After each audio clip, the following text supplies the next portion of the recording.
Hi Ram. I will make a brief presentation about the work on optical coherence tomography. I am pursuing my doctoral research program under Dr. Shailesh Srivastava in the domain of spectral domain optical coherence tomography. First, let us see what the physics of spectral domain OCT for a brief. So the SD-OCT setup is based on a Michelson interferometer, which and in one of the instead of the mirror we have a sample, and we have at the output we have a spectrometer. So what we see is that the output intensity is the what we get from two beam interference, and we see it this as interference of equal wavelengths. So if you have a specific reflector, if you have a delta reflector at a specific depth, that will give rise to a fringes fringes, which if we do a Fourier transform of that, we can get the position of the reflector, which is shown here. So the two graphs which is shown on the left is a reflector at one depth, and on the right is the reflector at another depth. So we can get the information regarding that from Fourier transform. So this is the basic physics of a spectral domain OCT device.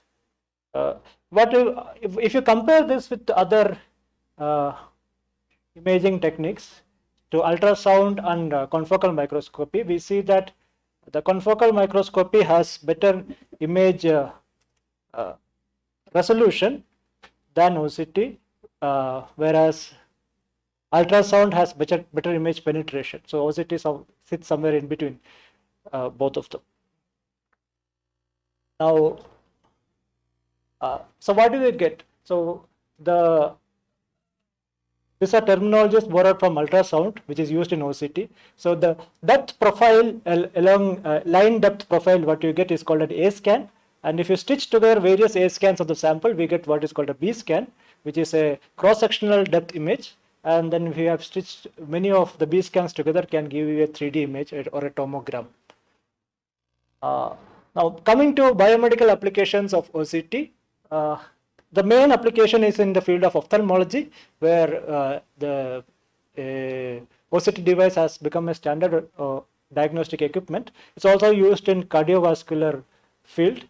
Apart from that, some of the fields which are upcoming fields are in skin and dermatology, dentistry, pathology, and gastroenterology. Here we are looking at not the high-end research for OCT, where very high resolution and very high cost, but we are going to look at a specific niche application where we need not have very high resolution, but what is required for us, we are looking at ear imaging, as you might have seen that Dr. Anshuman had talked about middle ear. So we are also looking at imaging the ear. Now, one of the successes why ophthalmology, the OCT is used successful in ophthalmology is that the eye lens is transparent to light. So here also we see that there is optical access, because the after the ear canal, that first what you see here, the eardrum or the tympanic membrane is translucent, and then we have the three bones, malleus, incus, and stapes, right? So in the previous talk by Anshuman, we had seen that how this is helping us to hear the working of this. So now, what is the problem here which we can solve? So the concern here, conditions of concern here is, even otitis media, Anshuman had talked briefly about it. It's a biofilm or bacteria film which is getting on the tympanic membrane, and that can cause diseases. So we would like to know the membrane thickness or the curvature of the membrane, which in the case of chronic otitis media. And another case is the case of osteosclerosis, where the stapes or the innermost medial mode is stuck and cannot vibrate. So it's possible that all other things are working and only this the stapes is stuck. In such a case, we could, if we are able to know whether if this is the only case, then that can be known by using a vibrometry technique. So that is, these are the two problems which we are trying to tackle using OCT.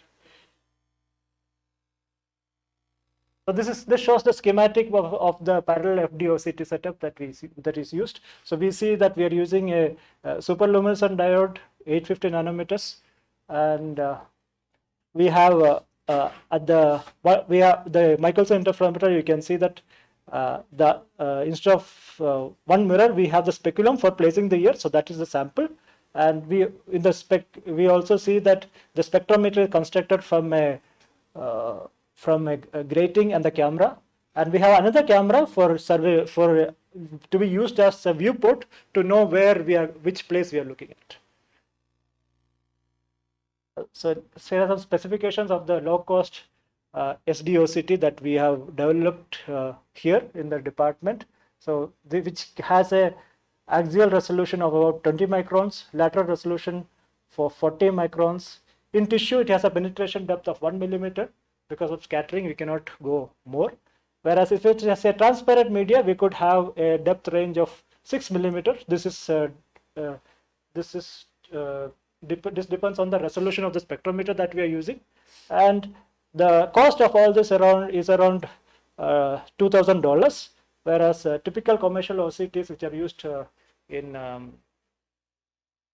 ophthalmology, it comes around $50,000 or $100,000. So there is a large, we are able to cut down the cost by a large. Okay, so that's regarding the OCT, and I talked about vibrometry. So how we could, the technique that we learned that was used to